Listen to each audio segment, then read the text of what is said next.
Yo, yo, yo, what's up, everybody? This your main man, Kel Breezy, and I am back once again. And I'm gonna be talking about night two of NXT Takeover Stand and Deliver. Night one was such a big success. It was so huge, guys, that on the last night of the Wednesday Night Wars, NXT beat AEW in the ratings. What a way to go out. So that was pretty cool. I kind of figured it would because takeover events are a big thing because the NXT takeover they don't let you down. They really delivered. I guess it's a good name for it to be called Stand and Deliver because they really delivered on night one. So now what did they do on night two? Well, I'm here to tell you they did a great job, great matches. Because the build up to these matches, especially the co-main event, gosh, great build up, and it like kind of like some of the main roster matches, where it had such a great build up and the match don't live up to it. These did. These matches build up was great. The build up was great, and the match was just as good, just as great as the build up. I mean, let's start off first, man. We had the ladder match to unify, well, to name an undisputed cruiserweight champion, an NXT cruiserweight champion. We had Jordan Devlin, who never lost the cruiserweight title. He just couldn't defend it because of the pandemic and travel restrictions. So they had to name a new cruiserweight champion, and as they had a tournament there, Santos Escobar, winning the title. So when some of the travel restrictions were lifted, Jordan Devlin was like, "Hey, I'm the true champion. I never lost it." It was kind of a recap of and during WrestleMania 10 with Shawn Michaels Ray from all over the Intercontinental Championship. And how ironic it was Shawn Michaels who brought the ladder to make this match a ladder match. And this ladder match, he didn't let us down, guys. We had some good high flying moments, man. Some hard hitting moments, man. You saw Jordan Devlin do a picture perfect moonsault off the ladder. Oh my gosh. And of course, Gargano, Del Fantasmo, they came out, interfered, helped out. But Jordan Devlin still holding his own fight, took some serious bumps. Oh my gosh. They were hitting each other these ladders and throwing each other to these ladders. God, this is a good ladder match. And apparently NXT know how to do ladder match because their track record of ladder matches, go back and watch their stuff. They have some good ladder matches. So yeah, NXT holds their own ladder matches. I mean, I guess, since Triple H, who's been in a good ladder match with The Rock, and they got Shawn Michaels, who know a thing about ladder matches. Oh my God, it's just good stuff. Such good stuff. And Jordan Devlin took that hard bump off the ladder. Santos headbutting him and knocked him off that ladder into another ladder. That ladder just completely broke. And he did a great job of taking that bump. He didn't look back and fall. He just trust fall and fell back. So shout out to Jordan Devlin. Hope he's okay. That was a pretty good bump he took. Because most guys, they look back and be falling back. They look back and be falling like, oh no, help me. But he just fell back without looking. So shout out to him. But Santo Escobar, he is now the undisputed NXT Cruiserweight Champion. There's no doubt about it. Still champ. So I'm looking forward to see where he goes defending his title. His son came out. They celebrated. Can't believe I forgot. It was a kickoff show. They had a kickoff match named No More Contenders for NXT Tag Titles, where you had Breezango taking on Killian Dane and Drake Maverick. Drake Maverick and Killian Dane won that match. Breezango was kind of showing some a little more serious side. I don't want to say they were being heels or anything, but they're a little more serious. Except for Tyler Breeze was still like in a pirate's jacket and boots and stuff. So yeah, still had his gear on for being a pirate. So what else? But anyway, let's get back to the show. So the way they had two matches, just Johnny Gargano and Candice LeRae's faction, the way, which was named, basically shout out to the Mandalorian, to say this is the way. So Johnny Gargano had to defend his NXT North American Championship against Bronson Reed, who the night before had won a gauntlet elimination match. I thought this was gonna be the colossal moment for the big boy, but this is Johnny freaking wrestling we're talking about, and he went by himself. He had Austin Theory by his side. So we kind of figured that, this can go two ways. Austin Theory would cost Johnny the title, or still be champ. So was it colossal moment? Was it colossal night? Or was it still Johnny freaking Wrestling's time? Johnny Gargano still won. He still had the championship. And I'm kind of glad that he won. Cause I like seeing Johnny Gargano finally have a lengthy, single title run. Or a lengthy title run, period. Because he never really just had one.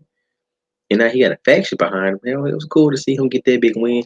Bronson Reed, he still got a lot more time, in NXT to do things and win championships. So I'm pretty sure down the road he'll definitely get a championship with the North American title.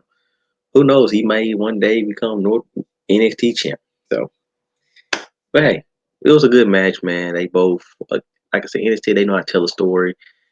A big man, a little guy. Johnny Gargano was trying to do stuff, but Bronson Reed too strong. He even tried to do a hurricane off the top rope when Bronson Reed was sitting up there, but Bronson Reed just like, nope, not gonna happen, little guy. So, like I said, man, night two really delivered on, they continued where night one was and took it to the next level because the way had another match. It's time for the NXT Women's Tag Team Championships, where the champions Amber Moon and Shotzi Blackheart put on against the Waves, Candice LeRae, and Indy Hartwell.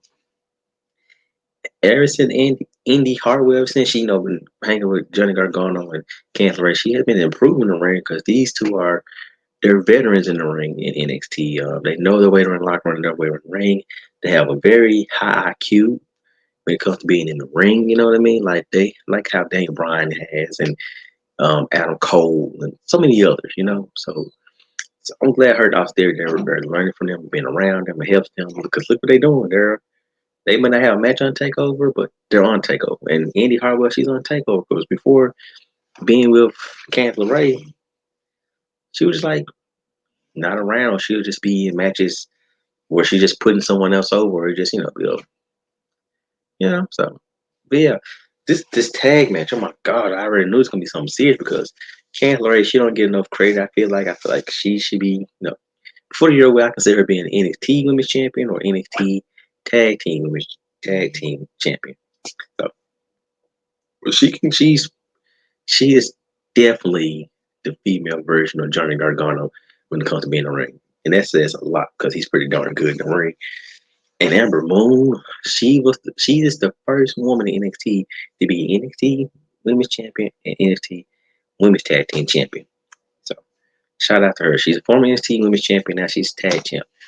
And oh my gosh, Shotzi Blackheart, oh my gosh, she's such an animal. She took a serious bump, guys. Like she could have got hurt, but she kind of turned her body at the right time because when when Amber Moon holds the ropes open a little bit, so Shotzi Blackheart can jump through her legs to the outside onto the opponents.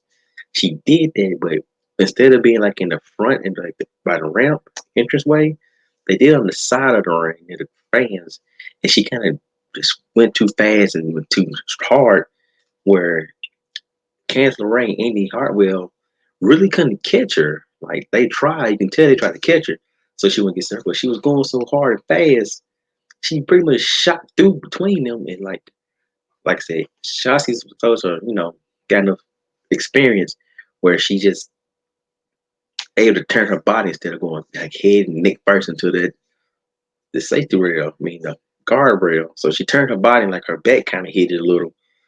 Because if she was a rookie did this, she probably went face first like a missile. Because that's how hard and fast she was going. But shouts out to Candice LeRae and Indy Hartwell for trying to catch her and slow her down. But so hope she's okay. But anyway, apparently she's okay because Shotzi Blackheart and Amber Moon are still champions. Still the NXT Women's Tag Team Champions. This will be interesting to see because they don't really have too many women tag teams down in NXT. So it's interesting and crazy to see them give them tag champs, especially with Raquel Gonzalez being the champ now, and Dakota Kai was like first women's tag team champ. So it'd be interesting to see where they go with these. Will these tag team titles be weighted like the main roster tag title was for most of since they've been created? Kind of waste. So yeah. Anyway, let's get to this co-main event. It's crazy that when your main title's not the closing the show, but it says a lot when you have a match, the title is not a match that's not for a championship. And then I had no problem with it, to be honest. I was fine with Karrion Kross and Finn Balor not closing the show because their story was not as passionate and emotional and personal as Kyle O'Reilly's and Adam Cole's. So Karrion Kross challenging Finn Balor for the NXT Championship. And yeah, I don't know. I had hopes and I thought that Finn Balor was gonna bust out the demon. I thought he was gonna bring out the demon. But right now, I guess his character, the way he's showing himself, he doesn't really need the demon character. Who knows? Maybe the next takeover, if they have Karrion Kross. Okay, Karrion Kross beat Finn Balor, so maybe in the rematch for the title, that he'll bring out the demon. That'd be cool to see how Karrion Kross and the demon go against each other. I mean, Finn Balor did everything he could, but he just wasn't. He just didn't have enough to take on the strength and the speed and the power of Karrion Kross has, and the presence, the dominance that he has. I mean, I give Finn Balor the credit in the world, and I'm glad he's on NXT because he gets properly used like he should. He gets taken a bit more serious on NXT than he did on the main roster. He has better. They put him in better matches and better feuds. So I would love to see these guys go again. This is a match that deserves a rematch for the NXT Championship, and I'm here for it. The next takeover. It has to be a takeover. Hopefully, we'll get to see the demon. But Karrion Kross made Finn Balor fall and pray. Scarlett looking good as always, right there by her man. Tick tock, tick tock. Time was up, fam. And I guess it was only right because Karrion Kross, he never lost the championship. He had to just give it up because he had this separated shoulder. So, but he got it back. So now we're gonna see what happens. The sky's the limit because they get a lot of new talent that's gonna be coming in. Gonna be a lot of talent getting pushed up. I don't see Finn Balor going back to the main roster anytime soon. To be honest, I hope he doesn't. Main roster don't need him, so to say. Now they would treat him right. So I think he's staying NXT a little while longer. Maybe after the rematch and he lose, Karrion Kross keeps the title. Then maybe he challenge for the North American Championship and he actually wins it. So it'd be dope to see. All right, main event time. Unsanctioned match. This match was really unsanctioned because the referee didn't have on a referee shirt, just had on a black shirt. Where it was former Undisputed Era run mates, teammates, brothers, Adam Cole, baby, and Kyle O'Reilly. X and Smash. And it was cool. I was wondering what was going to happen. How is that going to interest going to be? And both of them had different interest musics. That was cool to see. That's how serious they are about splitting them up. The Undisputed Era up. Kyle O'Reilly, he had his own music and new attire. Adam Cole, of course, Adam Cole kind of had his own gear. I mean, Undisputed Era, he always had his own T-shirts, but now he had his own music. I was like, man, I'm gonna miss the Undisputed Era's theme music. But this match, I once again, I said this many times. I said to my wife, I said many times. When you have two people that are real life best friends and you make them feud on television, they have the bestest matches. And this was another example of that. Kyle O'Reilly and Adam Cole held nothing back. No punches, no kicks were held back. Now I mean Adam Cole did do a leg slap, and it was obvious. And got to work on that camera angles and not being shown doing slapping your leg. Oh yeah. So, but man, the bumps and the weapons. They even brought out a chain. They were using a big old long biker chain and chairs. And this match went everywhere in the arena. And it was very unsanctioned. And Colorado showed his toughness. He just wouldn't quit no matter what Adam Cole did. He would not stay down. Even if he could just barely raise his shoulder, he just kept coming and kept going and going and going.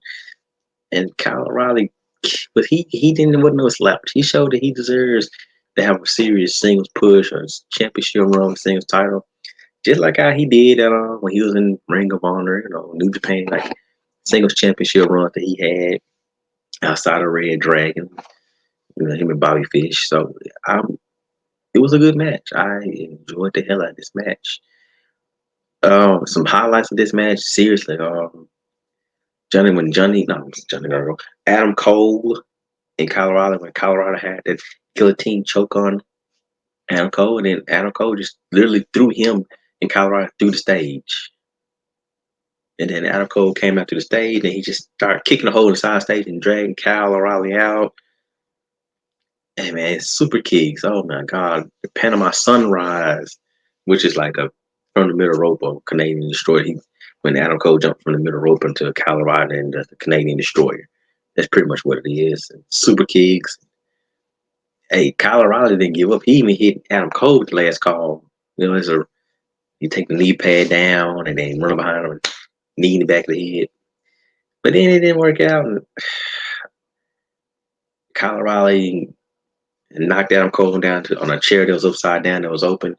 Wrapped that chain around knee, drove the knee down onto it, breaking the chair, and Adam Cole was laying there. He did a hell of a job selling. Adam Cole sold that finish. He was shivering, shaking like how Devon used to do as he go to Tahibi. Like that and crap. And he did that, and Kyle O'Reilly got the victory. And it looked like they'll give it to Adam, but Kyle needed more because Adam Cole is a certified star already. And I'm interested to see where this goes. Is they're gonna make Adam Cole can go to the main roster? Is Kyle O'Reilly gonna be like the new face? I mean, at some point I thought Roddy Strong was gonna come out and attack one of them and kick their ass. So when I thought Bobby Fish is gonna make a return and just look at the carnage they left behind, but that didn't happen. So, but I am interested to see what goes on with Roddy Strong, who's just very hurt by the breakup of the Undisputed Era. Bobby Fish did out an injury, so I'm interested to see where this story goes and more. You know, congrats to the winners, congrats to the losers, congratulate to all of them on putting on a great show for fans like myself. I enjoyed night 1 and 2. I've enjoyed the Takeover pay-per-views. I just hope WrestleMania don't let me down. But anyway, this is your main man, Kel Breezy. Don't forget to support Kel's World Podcast on all major podcast platforms. Link down below where you can go buy the Kel's World and Wrestling 901 gear. It's your main man, Kel Breezy. Join the movement.